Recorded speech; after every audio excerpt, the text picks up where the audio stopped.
Hello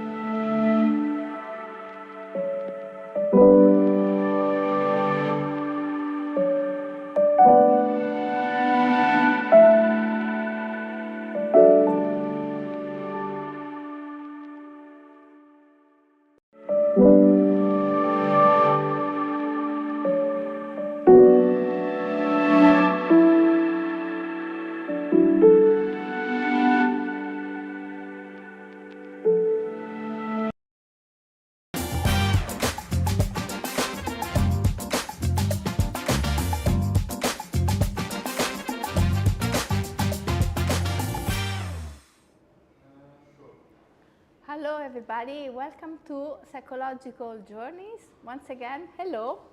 So we are here with Dr. Kaddour. He's a friend and a lecturer here. He's lecturing in project management and strategic management here at BSBI. Hello, Dr. Kaddour. Hello, good afternoon. Nice to meet you, everyone, and thanks for the invite, Dr. Barbara. Okay. Thank you. So we are going to speak about sustainability. Oh. Yeah, that's a big topic, and it's a word that means lots of different things, and for people who don't know enough, it's hard to understand the real meaning. Okay, so I'm going to ask you, what does it mean, sustainability? Okay. Well, the first time when you told me about the event for today, I thought we were going to have a discussion for thousands of hours, because when you told me 1 hour, I was like, oh. So I don't think sustainability 1 hour is enough, because the concept of sustainability is about living today and keeping our eyes on tomorrow. It's like, how do we enjoy our life today, but keeping or protecting tomorrow in all sectors of society or industries from A to Z, all of them, from from fashion, from food and beverage, daily life, transportation, from all of them. That's called sustainability. Sustainability means focus on tomorrow by living for today. Okay, so this is again a very general, definition. No, there are different types of sustainability which we study more in school, more at university. Can you give, the 3 big sectors of sustainabilities? Let's see. Because this planet, this Earth, is part of a system. We cannot deal with Earth because we live here. That's why we talk about Earth. Because we live on this Earth, we cannot say, oh, let's deal with Earth as an isolated system. Earth is part of the solar system. The solar system is part of something called the galaxy, and the galaxy is part of the universe. So everything was fine. Everything was fine. Everybody was happy on Earth. When humans got involved in this equation, we disrupt the natural course of the cycles we have on this planet. We call it consumption. So when humans start consuming, bearing in mind there is something called finite supply of natural resources. For example, let's say now we have something called lithium. Lithium is finite. Crude oil is finite. These we call them non-renewable energy resources are finite. That's why we said, oh, wait a second, we have to come up with something called renewable energy resources, for example, solar and so on and so forth. This is in terms of scientific point of view. However, in terms of technicalities, the concept of sustainability in the literature was here in our archive 300, 400 years ago. The first person, in fact, who came up with this concept, sustainability, was Hans Karls. Was a German economist, or I could say philosopher or thinker, and he came up with this concept of, guys, if we cut down all these trees, wait a second, we can spend 1 week to shut down or cut down all this forest, but we need at least 80 years to grow again this forest. That's why I think in German it's called Nachhaltigkeit. Sorry, my pronunciation is broken in German, but that was the first. Kite, right? And right? Is that right? I think we have German speakers. Nachhaltigkeit. Yeah. So he's the first person who, in the literature or in our books to find, oh, wait a second, there's something called sustainability. In fact, he started from the forestry point of view. But nowadays, in the 2000s, sustainability contains or intersects of three: environmental, social or societal, and economical. So we have to survive with these three circles, we say. Three circles, that's very interesting. I would say that sustainability is a psychological problem more than a knowledge problem. Because, you know, we know lots of things. You know, we know that, for example, smoking is really bad, but some people smoke, no? We know that eating too much chocolate, that's me, too much chocolate is not good, you know? We can have pre-diabetes, we can have all these kind of things, but we still do that. They'll tell me that I have to speak louder, okay? So we know that, but we still do it. Why do we do that? Why do we keep doing stuff that harm ourselves, harm our environment? In this spaceship we are, no? The Earth is a sort of a spaceship. When we see from the space, the first time, we saw this blue, round globe, no? We saw that, and it's a spaceship. Why on earth, sorry for the pun, we are there to harm ourselves and, you know, to harm other species? No, and it's it's not a problem of knowledge, it's a problem of psychology. Do you agree with that? Yes. I do agree because I hope I'm wrong, because a human being is a complex system or a complex species. Is paradoxical, we can say a paradoxical species because I want to be individual, in the same time I want to be social. I want to socialize, but at the same time I want to be alone. That's why when I hang out in this earth, so I have to consume, but in the same time, I have to socialize. So we build communities, we build countries, societies, segments of societies, and so on and so forth. So the distribution is not uniform, it's not the same everywhere. That's why the consumption is not the same everywhere. That's why the rules are not the same everywhere. That's why you can see we have, for example, natural resources scarcity. We don't have enough water, for example, for some communities. For other communities, we do have, and vice versa. That's why a human being, or us, our creature on this planet, as part of this ecosystem, we have to be very, very careful to sustain, to survive, because the earth, which is our home, it will not wait for us. You will say, okay, guys, what can I do? Earthquake. What can I do? The earth has to react. There is something called earthquake, tsunamis, in terms of climate change. I don't want to talk about climate change, but now everybody, you know, climate change is like the ABCs, climate change, the rise of temperature, the sea level. You can see what's happening to the North Pole, to the South Pole. The ice is melting everywhere. We have also Tuvalu. Remember, these countries, for example, these countries are disappearing. So all this pressure on the human being, the psychology, because I want to bring it back to the psychology, we have to react. Sometimes we don't have a choice. For example, like what we discussed earlier, sometimes I don't have time, so what do? I just drive because it's much easier, it's more convenient. Yeah, I don't want to take the bus, it's super cold. I just go downstairs, take my car, for instance, instead of taking the S-Bahn here in Berlin and so on and so forth. Yeah, so it's saying like that, you know, we have the knowledge, okay, because everybody is there, you know, watch TV, read the news. Some people unfortunately experience that, but still we don't act. And we don't act because, you know, psychology is playing trick. You know, sometimes there is not just psychology, but here we speak about psychology. So practically, there are biases. That's the truth. There are biases. And I have here a list of at least 11 biases that we can speak about. So I'm here with my psychology student, so we are going to speak about biases as well. I think it's fair enough, no?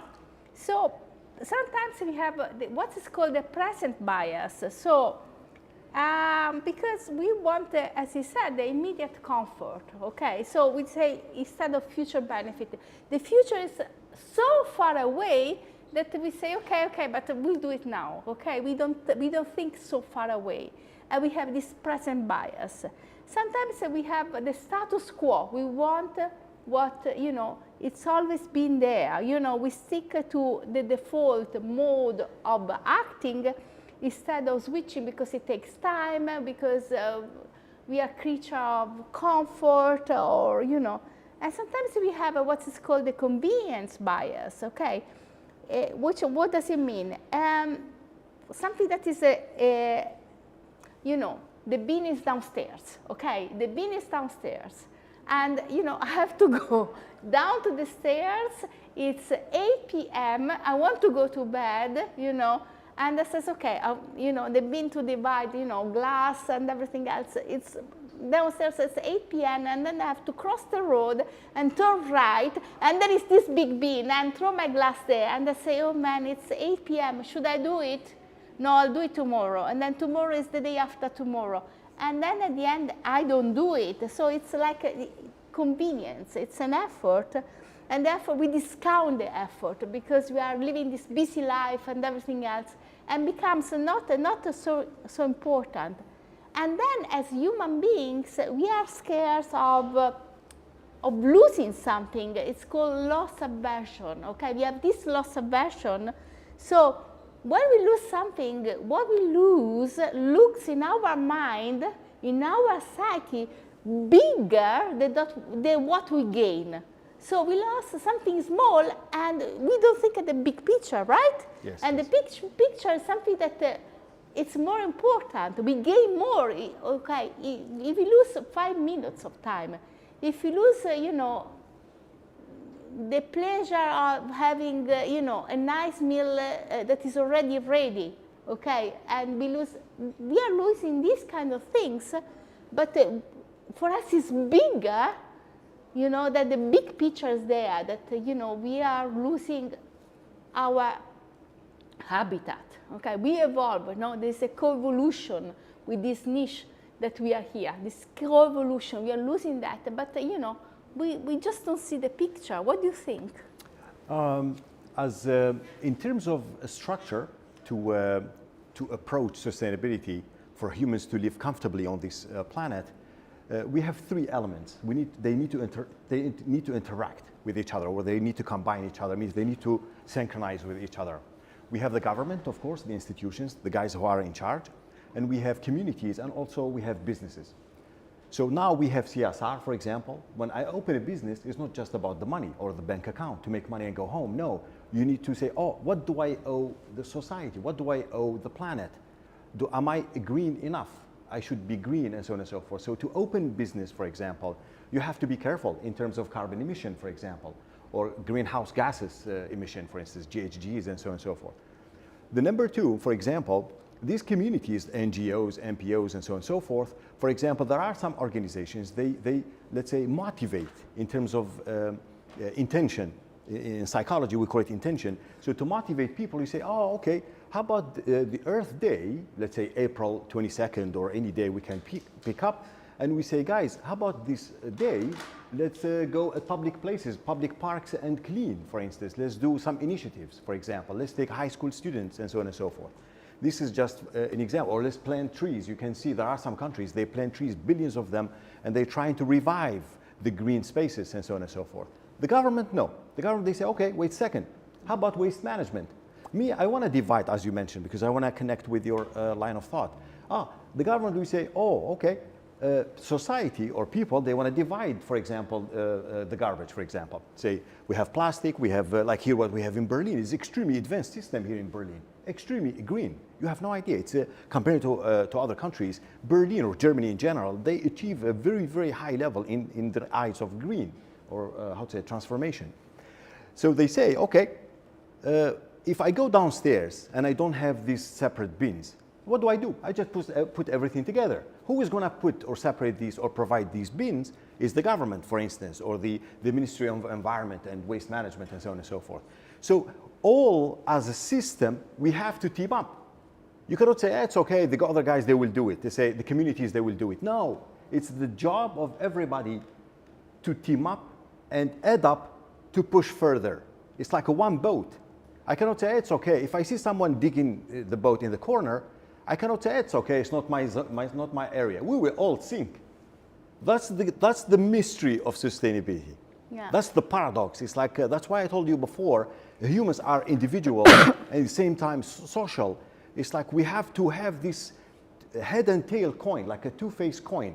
You cannot have a valid coin with one face. It will never work. You say, no, if I give you €1 with one face, other than scratch, you say, it doesn't work, this coin. I think it's fake or fishy. But if it's crystal clear, both sparkling, you say, yeah, €1. It's masterpiece, it's beautiful.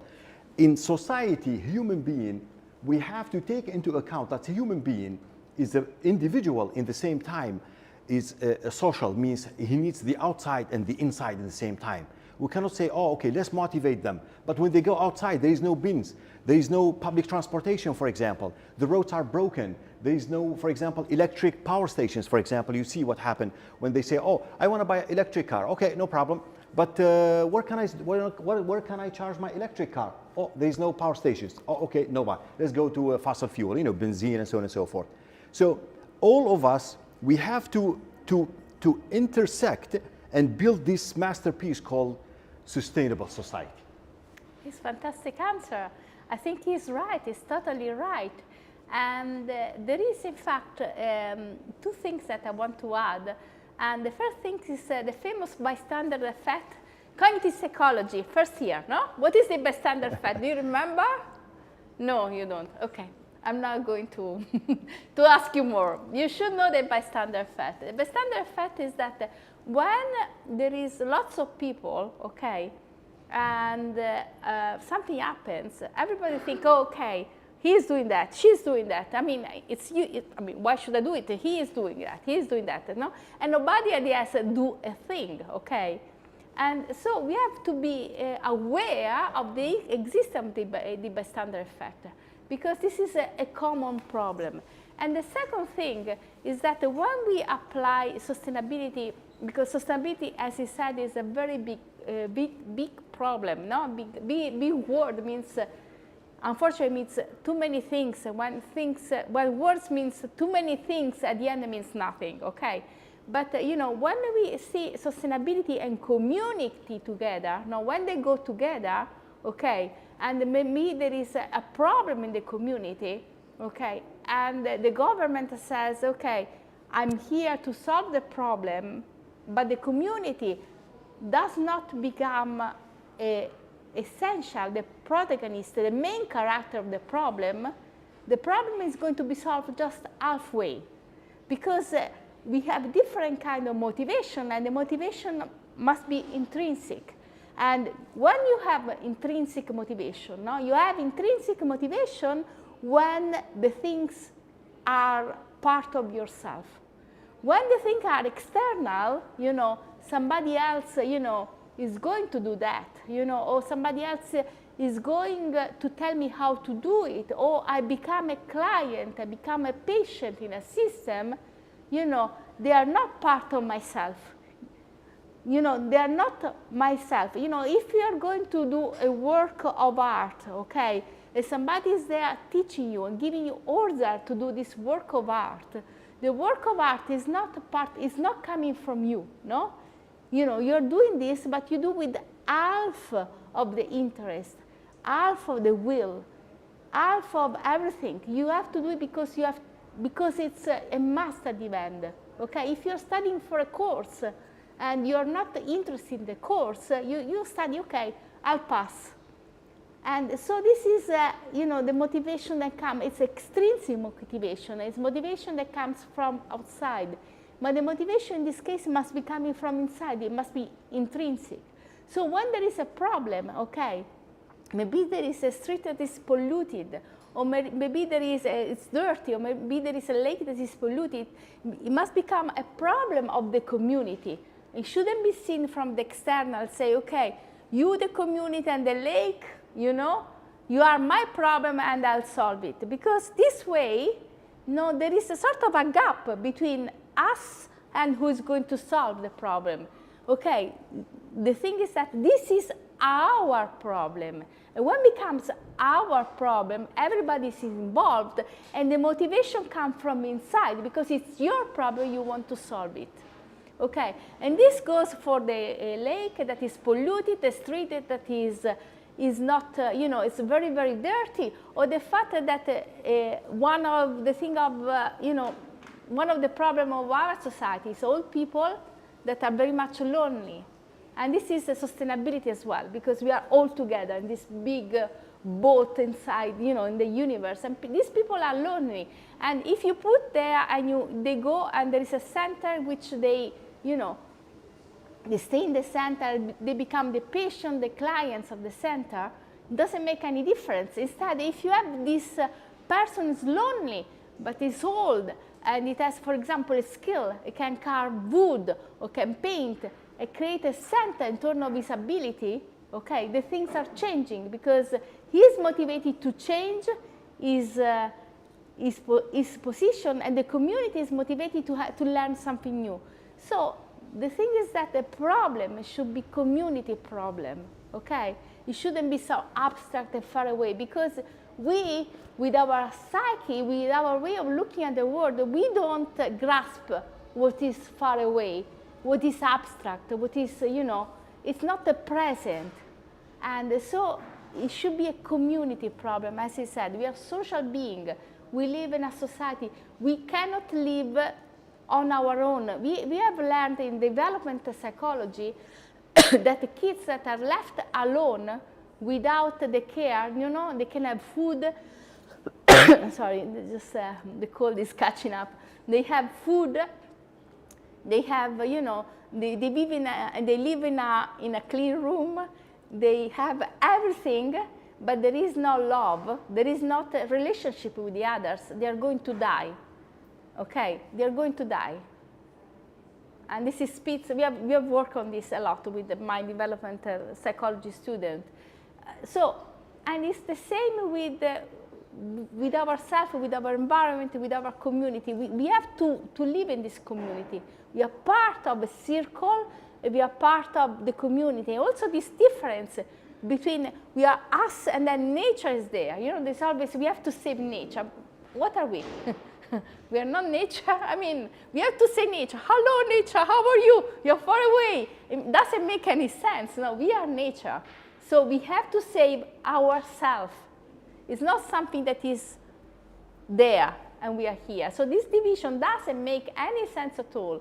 I go to have a stroll in nature because what are you? I don't know. Are you an alien? I don't know. What are you? It doesn't make any sense. Now, yes. What do you think? That's what you were referring to, right? You reminded me of many sad stories in terms of sustainability. You reminded me of a phenomenon called Minamata, for example. In Japan, there was a city in the 60s and the 70s. There was an island called Minamata. We call it, now in medical studies, we call it Minamata disease.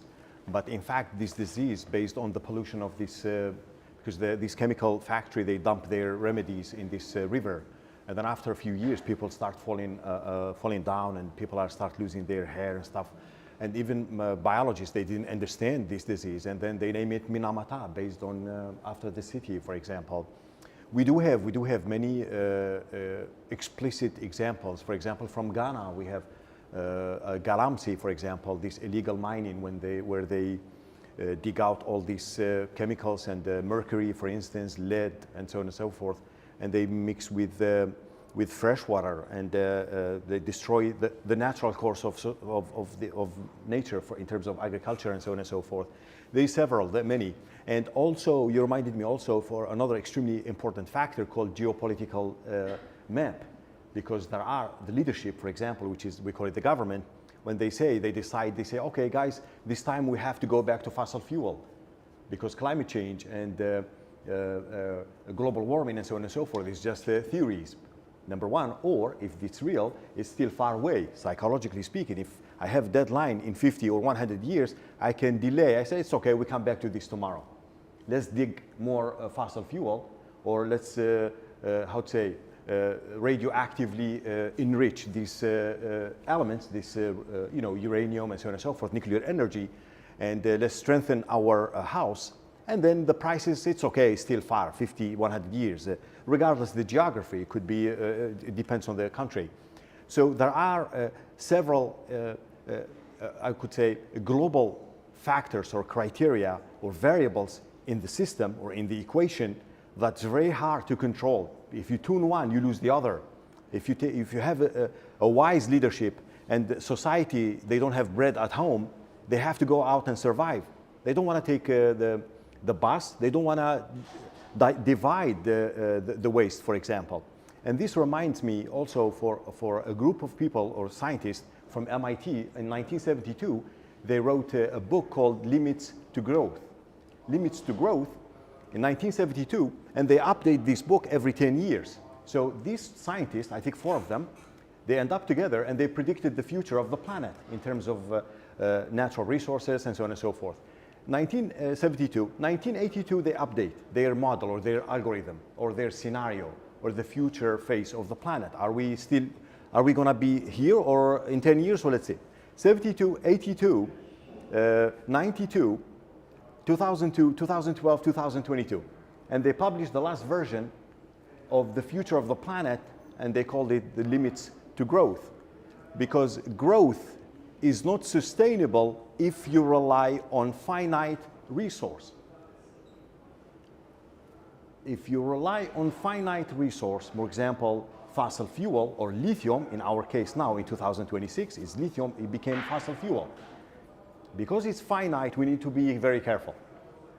That's why the giant companies in the world, with this pressure of oh, we might not have a finite provider, so we have to buy the whole mine instead of buying the material or substance from the seller. So that's why they're trying to dig out and buy mines instead of buying in the element, the chemical element instead. So all this, they drift away societies, or they force away societies or people to cross the line, to say, it's not, I'm the only one who is doing this, for example, so I don't care anymore, or I don't divide garbage, for example, or I don't use plastic, I don't avoid using plastic, for example, in packaging. And also, they will say, they will underestimate their effort, because my effort, for example, if I use only biodegradable packaging, for example, or clothes, I would say it's an extremely small contribution. I don't think it will contribute that much, so what do? I give up. Yeah, that's true. If I give up, you give up, he give up, she give up, they give up, we give up, it's too late. It's giving up. Yeah. Yes, true. That's true. Is that we don't believe that we can change the world. So there is the idea that we don't believe that our action can change the world, and there is shame. There is there is there is also the concept of shame. We are going to go back to the concept of shame later, but there is the fact that we are not confident that each individual can change the world, can change what we can do in the world. And so, as we don't believe it, I mean, guys, if you're in a bad situation, okay, imagine that always we are here at the university, so we are studying BSBI, we're studying an exam. And if you believe that, your effort is not going to help you to pass an exam, okay, you're not going to do it. So why on earth I'm going to waste time? I'm not going to pass anyway. We have a crazy teacher that is going to fail everybody. So imagine this is like a witch, crazy teacher, the bad witch, like can you imagine that, we had this.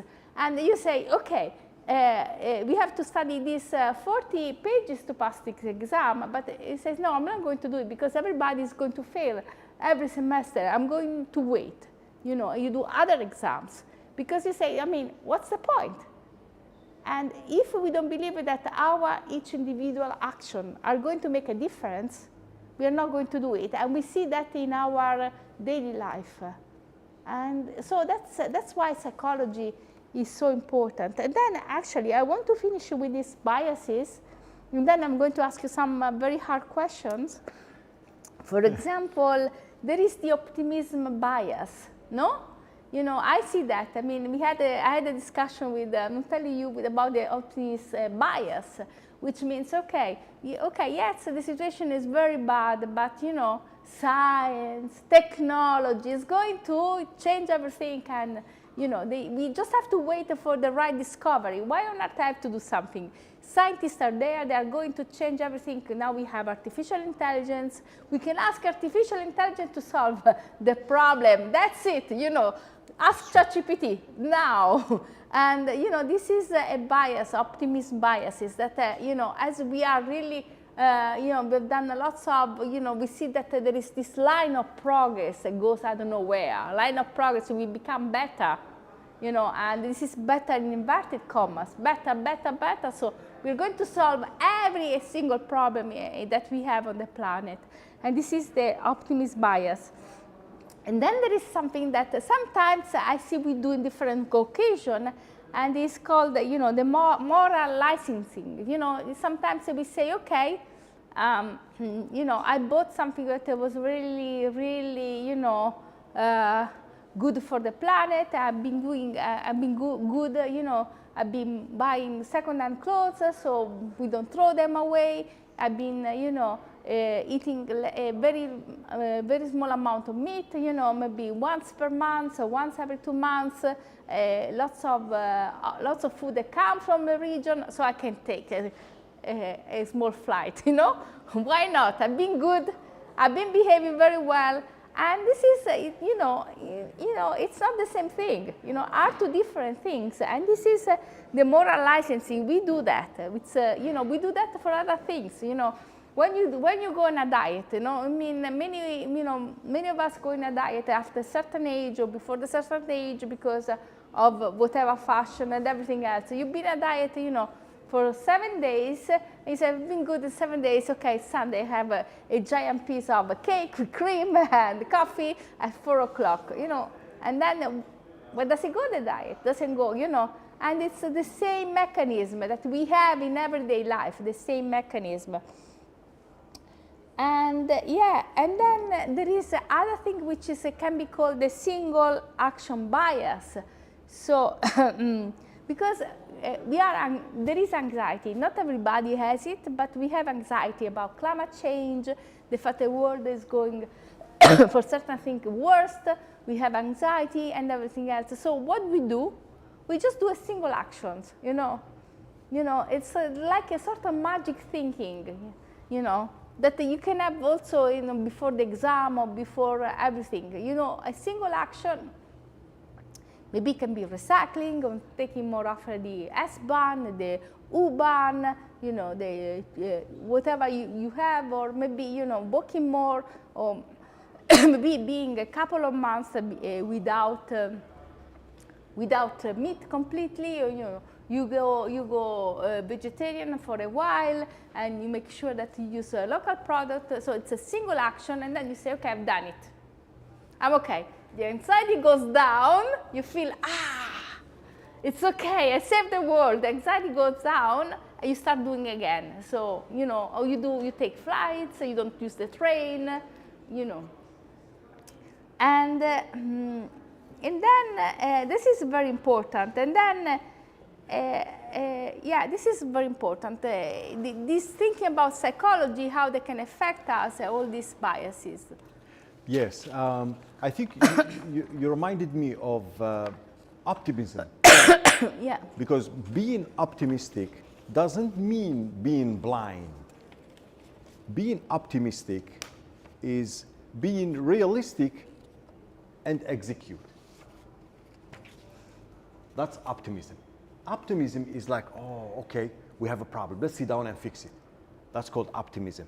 Okay. Because if you are optimistic or pessimistic, the problem is there always. Either it depends on your attitude in psychology, it depends on your attitude.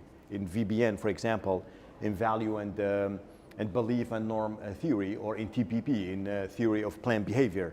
We have the attitude, means how you perceive items or incidents or daily life, for example. So being optimistic is being realistic and execute. And I think there are thousands of examples I could share with our audience here, our colleagues here. For example, we do have, for example, Waterlight. These thousands of initiatives where people are trying age 25, not age 24. They add more time in their daily life to contribute to Earth, to give back to Earth. For example, I remember in Colombia, there was a scientist or people from a small village, they end up together and they come up with a lamp that uses seawater. So you have a cylinder, you fill it up with seawater, and then that's it. It became a lamp and also a power bank. And it works, you can go even fishing. It's a wireless lamp and so on and so forth. And then now, of course, they make it, they commercialize it, they make it a giant brand, international brand. There's thousands of initiatives where you can see people, they're trying. There are people who are optimistic. They know there is a problem. We do have something called tsunamis, sudden storms, sudden earthquakes, sudden natural disasters in places where there are unpredictable, impossible to have these phenomena in this geography that never happened before. And you can see what happened in Spain, for example, in Valencia, for the floods, for example. It never happened before. There are, for example, drought. We have the south of Italy or the south of La Grecia, Greece, for example, south of Europe. The rise of temperature, the summer is extremely hot, and so on and so forth. The north is melting, and so on and so forth. However, there are people who are trying, when I say people, means these three, the government, communities, and the businesses. They're trying to team up and say, guys, okay, let's try. I remember in Scandinavia, or Scandinavia, here we have, in Finland, they come up with mushroom packaging, for example. So if you buy, say, some perfume or some cream, so the packaging is made of mushroom. So what they have a special process to grow faster the rate of mushroom, and then you can just, there is a special technique to package it, and that one you can use it as a fertilizer instead. You can use it as a fertilizer, or just throw it with the gut, for example. Here we say gut or gut, for example, the bin where we can green bin, we call it here in Germany. I'm trying to remember, we call it gut in German. So you can see there is thousands of initiatives that give us something called hope. Because the biggest thing on this planet, which is the key factor to sustainability, is hope. Because there is no hope, there is no sustainability, because sustainability is a cyclic, it's a cycle. Because it's today, tomorrow, and then tomorrow, today, today, tomorrow. That cycle, that glue connects between today and tomorrow, metaphorically speaking, is called hope. You say, wait a second, that's the reason why I want to wake up tomorrow, because there is hope that tomorrow, we can survive.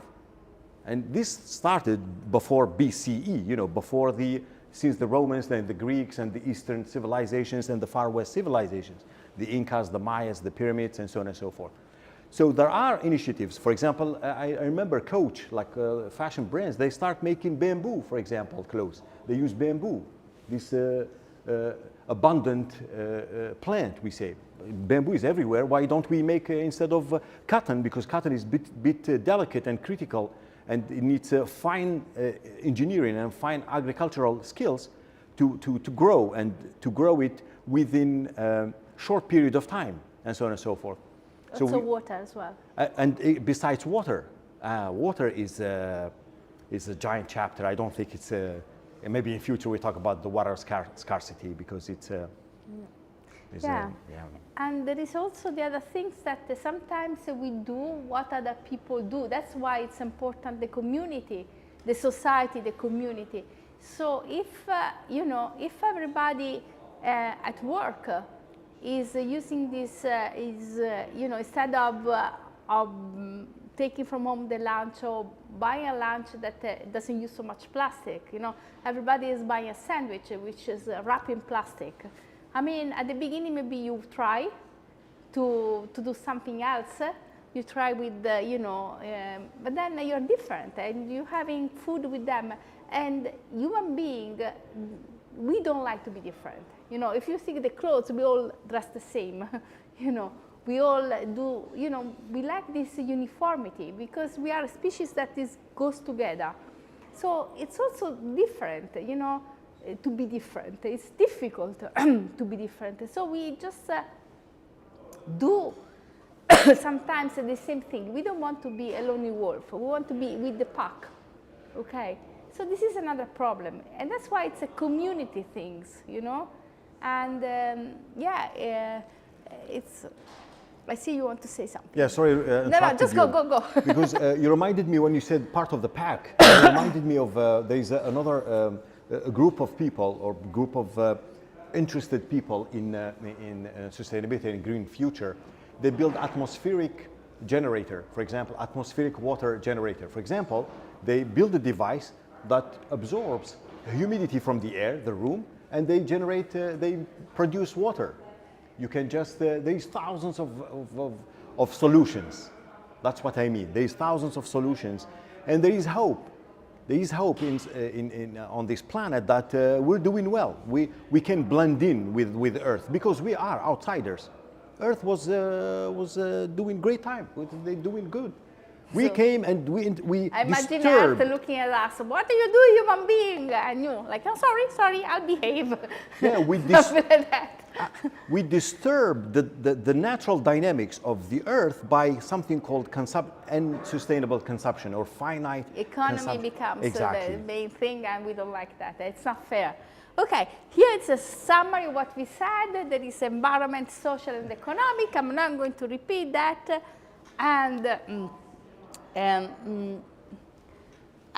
So this is the question, why we care. I mean, if you ask everybody, we do care about these kind of things. You ask everybody, but we don't act. And we have to understand the psychology behind acting. It's true that there is also an economic problem and everything else, but we're not going to speak about this today. It's more with psychology. And here there are some examples, okay? Sometimes sustainable choice feels lower, and we live in a society that's very, very quick. We have to do everything quick. It seems like, some stuff take effort, and sometimes we are really tired. But we have to take the effort because it's really worth doing. Yes. And then the things about the habits and the routine we were talking about, sometimes it's changing this default routine that we have. It's very, very difficult because we are used to it. It's like, a person that for 20 years went from home to the jobs, doing the same route, doing the same things, and at a certain point they're using the same car, and at a certain point says, no, okay, now you have to walk and you have to go the other direction. It's like, no guys, I'm used to do that. Why should you do that? It's very difficult. And yeah, I'm too busy. We have limited energies, as he made clear the case. And yeah, and then this low impact. My action actually don't matter. What I do doesn't matter. It's not true. We are here today. Our action matter. We are individual. This is our world. This is our society. We should decide ourselves. And this intrinsic motivation that comes from inside, it should be there. Our action matter. What I do, what you do matters. And, one person doesn't change anything. This is the idea. No, we change, with our little action, because also people will copy our action. And, yeah, and then sometimes, I didn't mention that there is a confusion and misinformation. Okay, so have it happened to you that you have all this pack, you drink the juice from a pack, and you say, look at this, like, where should I put this? Should I put in the plastic? Should I put in the paper? Oh, it looks like paper. You start doing that. Oh, yeah, you see, oh, no, look, there is something there. It seems like plastic. Oh, maybe it should be the plastic, And sometimes we have, and then it's too hard. We don't know enough. So that's why there should be schooling about stuff. It should be from school, okay? There should be like a lesson that tells you, okay, this is, when you see the symbols, goes there. And so it becomes a quick decision, okay? And that's very important. Now, what else do we have? We already seen that. I'm going the other direction, sorry. And yeah, and then the social pressure and norms, as I told you, you don't want to look uncool and different. If nobody is doing that, you don't want to look uncool. What do you think? It's lots of examples. Yes, yes. Sometimes the way we look, it makes us happier. That's true. It makes us happier. It's an intangible feeling. Sometimes possession makes us happier, which is tangible existence. There is intangible existence, something that we cannot touch, which is feeling, and something that is chemical, means physical, which is called possession. Yeah, that's a fact. When you are in school, sorry to interrupt you. When you're in school and everybody is having something, everybody has the school bag. When I was in Italy, I come from Italy, you can see that from my accent probably. I was in Italy for a while, and everybody, at a certain point, everybody had the same brand, rucksack brand. Because, you wanted to be like the others. And for a while, the sneakers, everybody has the same sneaker, the same color, no? Or the same color. And and that's why if other people are not recycling, we don't want to do that because we want to be part of a group.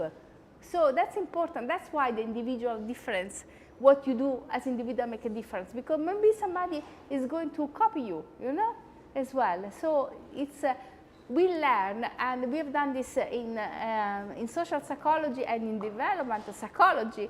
We learn also because of the examples. We just don't learn because somebody teaches us. We learn because we see how the other people behave. And it's like when you have, when you are crossing the street and there is, there are no cars. Okay, I'm Italian, I'm bad. There is the red, I go, but it's bad, But it's very cool. When I arrived in Germany, once I did it and then I said, I shouldn't do it.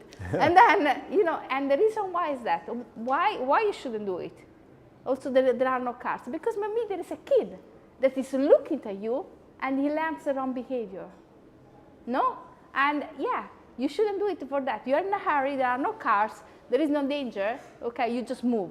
But then, if the rules is there, in order to save lives, you do it, and there is a kid that maybe is far away, you haven't seen it, and they look at you and says, oh, adults do that, so I can do that. And that's why, we should do it. Because also our action, our exemplar, we learn through example, or the famous example in the Latin tradition, we learn through examples. So our action becomes the example, and we teach with our action. So that's very important. What should I go? This way? Yes, this is, okay, and this is, I'm just going along with the social norms, and yes, and then is the fact that, it's very important. Maybe this is another thing that what the government can do. And, I'll give you a little examples. The government can do that. They have to, the government, I said that it's important that our action and the community, not together. We are in the community and the community is in us. Okay, because, we are part of the community. What the community does influence our way of perceiving ourselves, our identity influences the community. So it's a reciprocal change, okay? We are not in solitary entity. We become what the community is around us, no? We become that. And, so sometimes us and the community maybe thinks that our single action don't have any kind of consequences. And I think this is something that should be done, should be shown that, my action make an impact.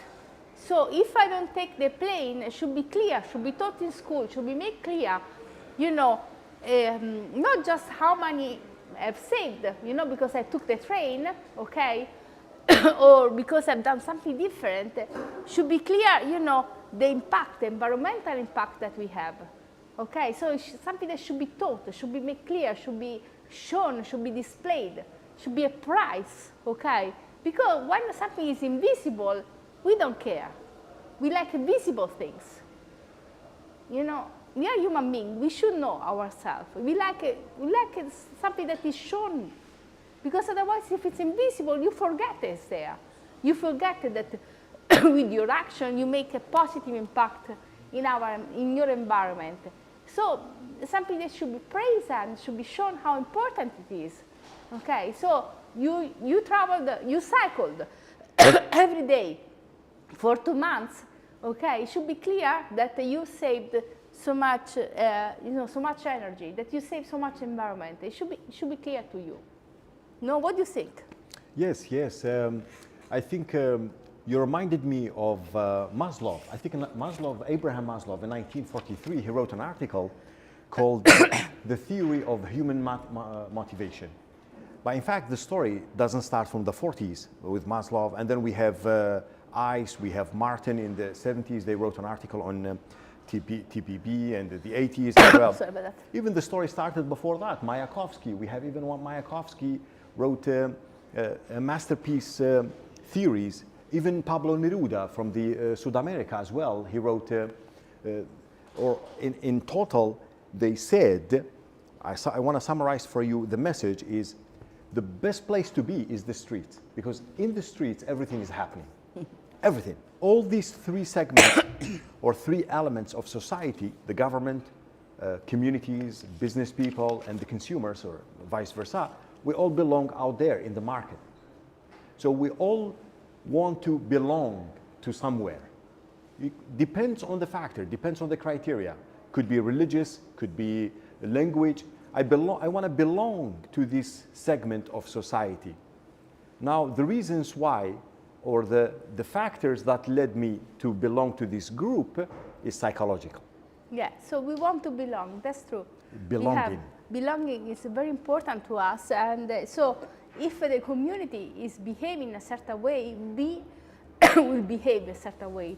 So so it must be, it must be there. We are part of a group. We are never, if we are not part of the group, we suffer. So we are really social animals as well.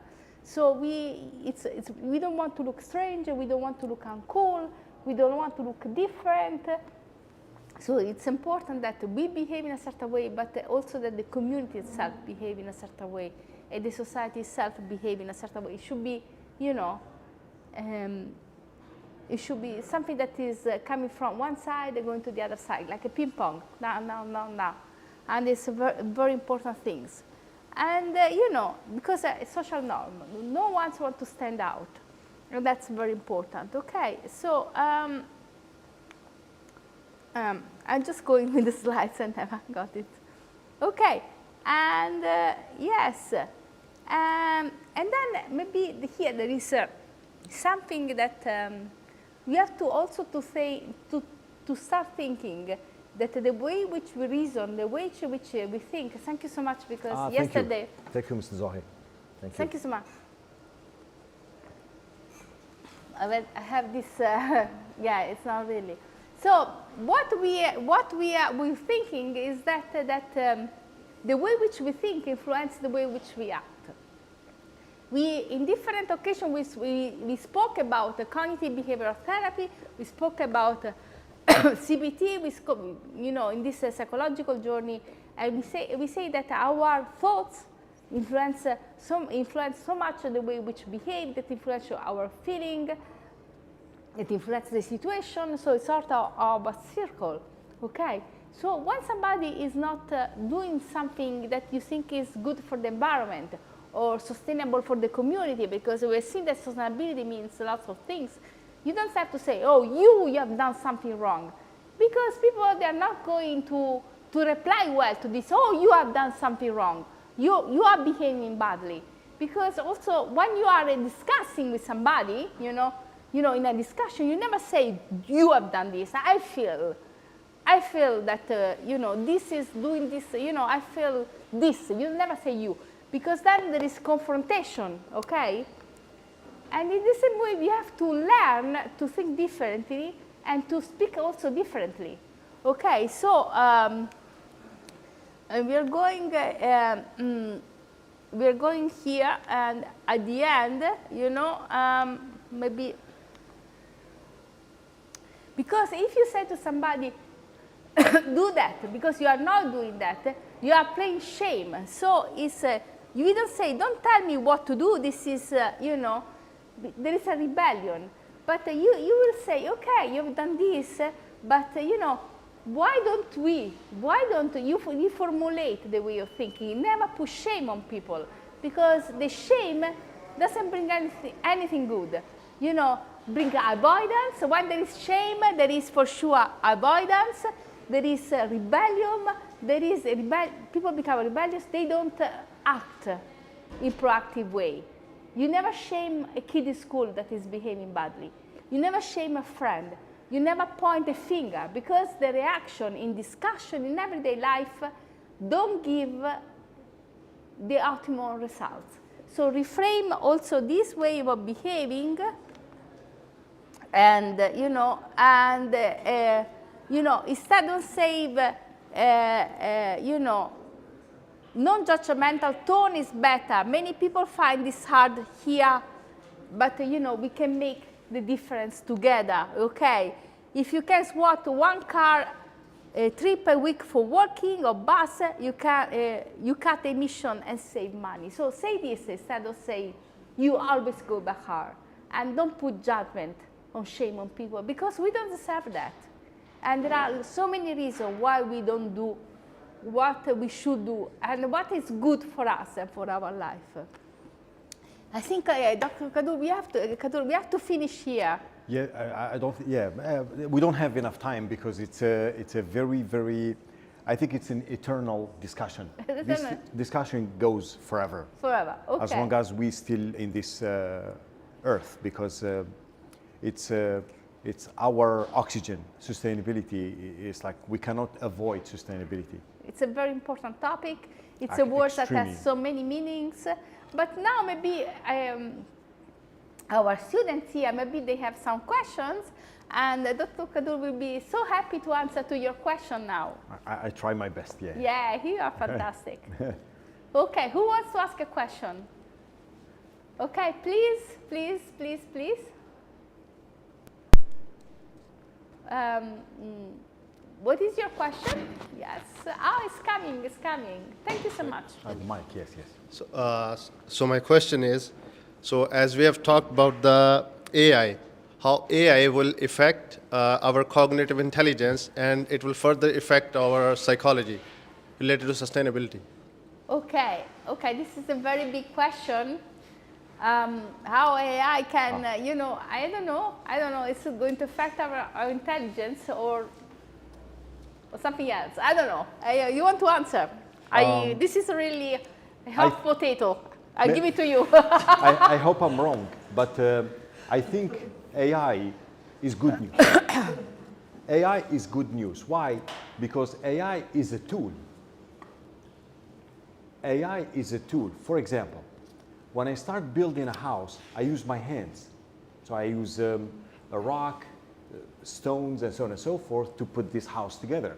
Then I say, wait a second, we have something called an industry to melt iron and make something called hammer. And then this hammer helps me to speed up to build this house, because the aim is the house, not the hammer. If we keep looking at AI as a house instead of the hammer, we will be left behind. Humans will be left behind. Why? For example, in terms of sustainability, if you pick up 100,000 people and you give them to do the math, for example, you rent a giant building and you hire 100,000 people and ask them to do some tasks. In one hand, on another hand, take a laptop. One person with the Excel sheet can do this job in 1 hour. You understand the analogy here? So AI is here, is good news if we use it as a tool to help us to push further. That's the most important or fine line between a good, a positive picture and a negative picture or future about AI. So practically, he's saying you have a pencil, and you can use it to write down something that your memory, you know, we can in our memory we can 7 plus minus 2 working memory, 2 items, but with your, your pencil, you can write all of these items here. But you can take it and kill somebody. There are but different still, things. So still- that's his opinion, at least. Okay. Still, it doesn't affect on our creative intelligence. Like, It will not. AI, for example, AI, what does AI mean, by the way? Artificial intelligence means someone who can do for us, instead of us, the job. It's a tool. Because, for example, IBM was established more than 100 years ago. They say IBM were the first team or institution that built an artificial intelligence machine, the machine that does the calculation. We call it calculator at that time. 1 + 1 is 2. Instead of use pen and paper, you say, it's 2. You can just ask the machine, does this happen? Now it's the same, it's just more magnified machine, that's it. So our approach to AI as a tool, if we have the attitude in the name of psychology that AI is a partner, is a companion, is not a competitor. Why? And I be concise, because humans, we cannot fly better than, we are the weakest species on this planet. A bird, one bird just hanging out can fly much better than me, much better than my airplane. A horse or another animal or puma is faster than I am because they run faster. Our human race is the weakest species in this planet. We have only one thing, that we are better or distinguishes us from the other species, from trees, birds, snakes, frogs. They're all better than us. There is only one difference. We read, they don't read. That's the only difference. We lie, and they don't. So when we read, they don't read, means the amount of our knowledge is increasing. When we increase our amount of knowledge, then we have a value in this world. If our amount of knowledge is stationary or goes down, we will be left behind. That's AI. AI is a partner, is not competitor. That's why we sustain. If not, we will not sustain. Means we will not survive tomorrow. And actually, I don't know the answer. I don't know I like to be that, would be great that it is a tool and we use it this way. But I don't know the future, so I cannot answer you. For me, it was a too big question. It's like we have to do research, we have to see, we have to build a machine to go in the future and look back at what AI have done to us, artificial intelligence. So I cannot answer myself, but I would love to see as a tool that, as he's saying, would be great if we use things. But we always use things improperly as well. So one last thing, why the Jeffrey Hinton, who is the father of AI, he just stepped back. We shouldn't build the AI. I hope I'm wrong. I hope this is my personal opinion, neutral opinion. I think the moment you treat AI as a competitor, that's it, it's finished. We can never be stronger or better than AI. It's like I'm stronger than a hammer. It doesn't make sense. It's more or less analogically speaking. Let's use AI and move further. We invest more in AI. We push further AI. We don't compete with AI. Because it's like you compete with the tiger who's running faster. We can't. We can never defeat them. I think this is sorry to interrupt partnership, you. yeah. Sorry to interrupt you. I think this is these are questions for a different talk. Very interesting question. Keep them in mind. Maybe we can discuss them later. And I think there is lots to do. There was a talk about this, about artificial intelligence last week. And pity that you were not there. And we talk about what does it mean knowledge, what does it mean epistemology. In the case of artificial intelligence, and the look that we can have philosophically, but it's a different topic. But thank you very much for the question. Thank you. Thank you. So I actually have a question for you as an artist who AI is stealing their jobs. Okay, still AI. But this is a talk about sustainability. What's going on? I want AI to do my, like I saw this part in New Yorker that I want AI to do my laundry or this kind of like clean my house. I don't want AI to steal my art, like as an artist. It's like hard to agree with you if you're an artist a little bit, How can AI steal your art? I mean, your art is peculiar to you. I mean, You for dream example, the easiest No, before. let me answer. Then you finish off. You dream it. You know, your art is expression of your joy, of your hurt. You know, your art is expression of your dream. Your art is expression of your needs. But I think it's a little bit naive to think like that. Because, for example, before we were making posters for like some parties and stuff, but now they fire all of us and AI is doing it for them. But is that art? Is that art or is a poster made by AI? I mean, how do you define art? So is stealing the job or is stealing the art? Because if you think it's the AI, Both. I artificial believe both. intelligence is stealing the job, it's stealing the job, but it's not stealing your art. Because I'm sure that if you do a poster and you compare with the one of AI, you can feel, you know, you can feel a difference. I mean, like, it doesn't have because to it's steal my stealing art. jobs. Yeah, it's true. It's like already stealing my job. I think, you know, there are jobs that are going to be replaced by artificial intelligence. This is pretty much clear. And there are probably new jobs that are opening up. But anyway, you're becoming like a now, psychologist. but Psychology cannot be done by artificial I mean, intelligence. might be. Who knows? Who No, I knows? don't think but so. like, I don't know. Like my friends, they're also artists, and we all have this worry that it's coming to an end for us. Because there's like an easy way for everyone, and also like for as a psychologist too. Now, all of my you can even ask everyone in this room.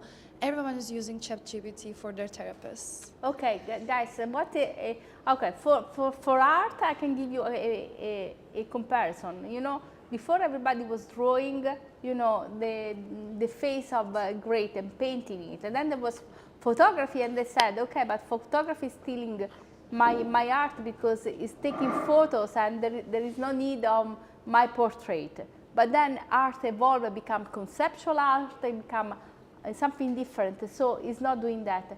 And then, yes, you can use AI to ask about yourself, about how you feel, but you know, it's not really doing the job. Because if you have a problem, okay, what does cure you is the alliance. And the alliance is the love, okay? The alliance with you and your psychotherapist. It's the alliance. You cannot have alliance with a machine. There is a concept of trust. What does it mean, trust?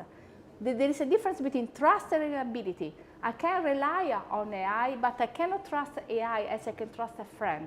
A friend, you know, it's a different. I think everyone has this consciousness. Okay, but you know, it's not doing the job. They are using AI for a job that the AI cannot do. Because what is curing you is the alliance. That's why if you go to the wrong therapist, no, the first thing is that it was okay the first meeting. It's not that you're saying to the therapist, she's or he's a bad person. Let me finish. It's not that what you say or you not say is a bad you know, therapist. It's that the alliance, if the alliance is wrong, you know, it's not treating you. It's the love. AI cannot give you love. It can be the resemblance maybe of love, or the resemblance of what you know, of the trust, but it's not giving the trust. So you might think that it's going to work for a while, but if the alliance and the love is not there, you're not going to be helped. You know what I mean? Yeah. Maybe you can trust it, but it's not trust. It's a reliable tool. Trust is something different. Trust is when you have a friend. You know, relationships are difficult. If you have a relationship with a friend can, you know, betray you, can be nice a day, can be moody, can be, you know, it's the wrong day, it's eating something wrong and it has, you know, stomach ache, and you come here and it says, oh, go away. But then there is still trust. There is this trust. It's still a friend that you trust. You know that in the bad moment is there. But I think that's the problem. People became more and more scared of empathy and all these human emotions. So it's easier to talk with a phone than talk with someone, you know, for, and that's I don't know, problem. at least for my generation. And then you are spot on. That's a problem, because the problem is that if you always confined to a machine, you don't learn anymore what is a relationship. And in a relationship, the relationship is difficult. It's not that you press a button and give you the answer. The relationship is difficult. So one of the problems of artificial intelligence It's not that it's going to do, calculus better than us or do an essay better than us, because then you can look at the essay, try to modify. The problem is that we rely on it for relationship, and we become, always more alone. Relationship is something complex that you learn. You learn when people say to you, okay, go away. You learn when people smile at you. You learn when you are near people. You learn when you are far away from people. It's a complex things. And this is the problem. This is what is scaring me, because it's you're right. As usual, you're very smart, and it's from to meeting the community. And that's a problem, because we are animals, and we are animals in society. We don't grow. And you're right. What can I say to you? You're totally right on this point. Spot on. And we can cry together and try to find the solution together. Optimism. Besa.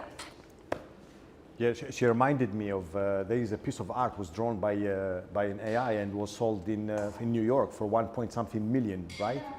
It was drawn by a robot, and right, to copy the Mona Lisa, for example.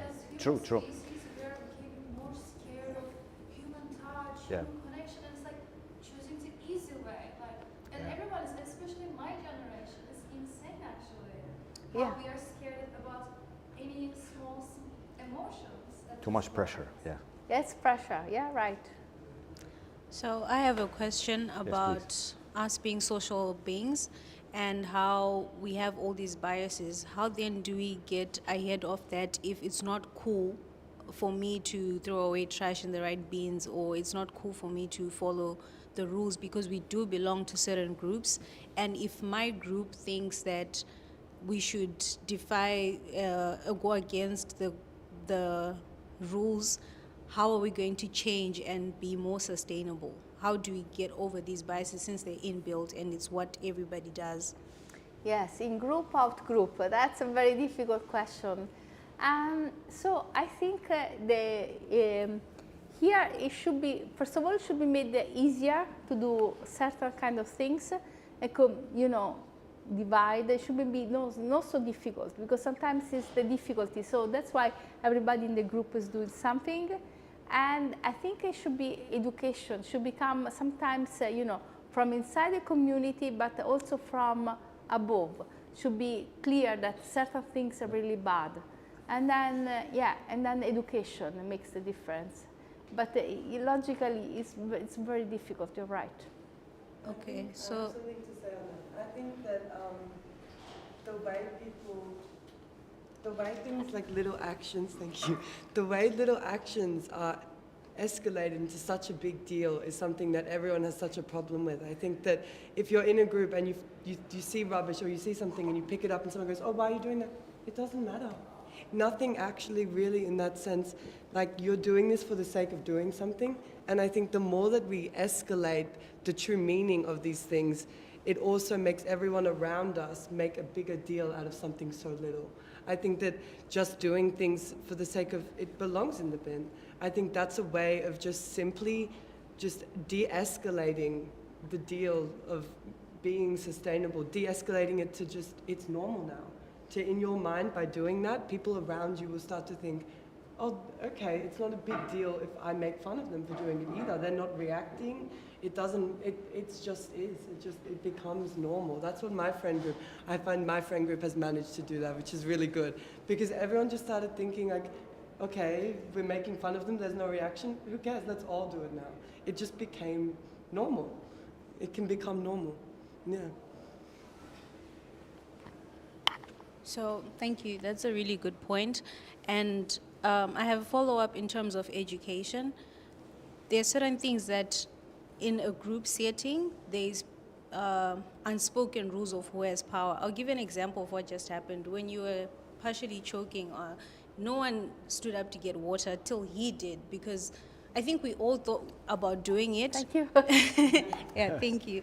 But because we feel that we do not have the power to stand up and disturb this talk, because it's supposedly more important than getting you water, someone else who probably has more power in terms of this setting managed to do it. How do you, we're sitting in a talk where you're educating us about doing the right thing. So how do we get over those internal biases, or that was where my question is, because we do have an example of what just happened and no one acted out. I think the fact is that it's also, I go back always to the idea of education, that the important thing is that it's your world, it's yourself. If you start thinking that it's not, if you keep thinking it's something that is really outside of me, you know, there is this divide between you and nature. You can keep calling this nature, keep calling something that is far away, but you don't understand you are part of it. You are never going to act, because this is, you know, it's a setting, but there is a division between me and you, and this is a structure. There, if you collapse the things, and so it's like starting thinking, starting educating from the idea that, you know, you are not something, you know, different from. There is not, you know, a wall between you and nature. You are nature. So when you are hurting, you know, when you buy something new instead of buy something second-hand, for example, you're hurting yourself.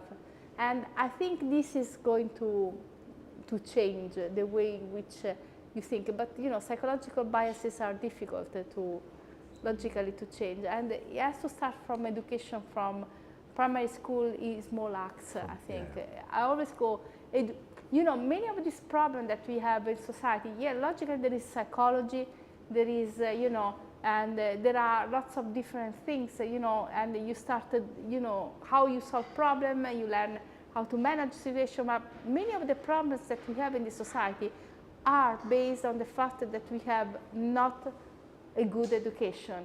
So there is not inclusion enough in schools. You know, we start to have inclusion in schools now. You know, we are all different, you know, and people that were different in a particular way, they were put in particular schools, while they had the right to be all together. So if education, you know, many of these problems that we have are based, the real science at the base is education. Education goes with speaking about things, but also showing how things are done. And until we don't change totally this system, lots of things become more difficult. Also in group out group, you know, and giving example, it's the same, you know. Thank you. That's my reply. Sorry, you reminded me of, in terms of overall system, you know, the United Nations, they get together in 2015 and they set up the goals of SDGs. We call them Sustainability Development Goals. 17 aims or targets or goals, and one of them, or one of the pillars, is education and social or inequalities in societies in general. There are some people, to have the access to education is like a dream, and on the other hand, there are some segments of society, for them education, because it's everywhere, they don't know it's everywhere. It's like they don't appreciate what they have, and so on and so forth. That's why we have, in the name of sustainability, this a giant like a blueprint. We call it SDGs, and I think 99% of it is education, especially at the family, at the nuclear level, and at the macroscopic level, at societal level, and at home, in the kitchen or in the living room. The energy or mindfulness, whether the parents, us, we are conveying the right energy to the next generation, to tomorrow, whether it's sustainable or not. If I am like karmic in the name of Eastern philosophies, if the karmic energy is not negative, is not positive, is negative, then I don't expect the next generation to be healthier, I would say. That's why in the name of the systems, the governments, we have something called SDGs, and they are from education. Thank you. Okay. For instance, yeah. Okay, for the last question, there is something on the chat I have to ask. Thank you so much. I promised them. So, can you please comment on renewability being a temporal entity, and as soon as something becomes eternally renewable, do we call it sustainable or not? I haven't understood, sorry, you haven't understood the question. Renewability, right? Renewability. Renewable resources. Long story short, because we don't have time, and renewability, or it comes it's a cyclic system. Life is a cyclic system, means it's periodical, very simple. Now, when something is not renewable, it's not life. Means I don't want to say it's dead, but it would never work. So renewability in the name of energies, because in the name, for example, of sustainability, we have energy efficiency or renewable energy resources and so on and so forth. We have the solar, we have wind farms, we're building thousands of things to make things cyclic. In the name of science, you can never have something from nowhere. It's always transformation. That's the core or definition of renewability. Now, because we want to survive, we have to be part of this cycle, to be renewed. So renewability of human species, our race, if you are outside this cycle, you will be left behind. Okay, that was a very philosophical explanation. Thank you so much. And I think it's time to close. So I'm really thanking with all my heart everybody who was here. Thank you for the question. Thanks Santino. Thanks Besa. Thank you. Thank you, guys. And thank you. see you next time. Bye. Thank you. Thank you as well. Thank you. So Thank you, much. Dr. Barbara. Thank you.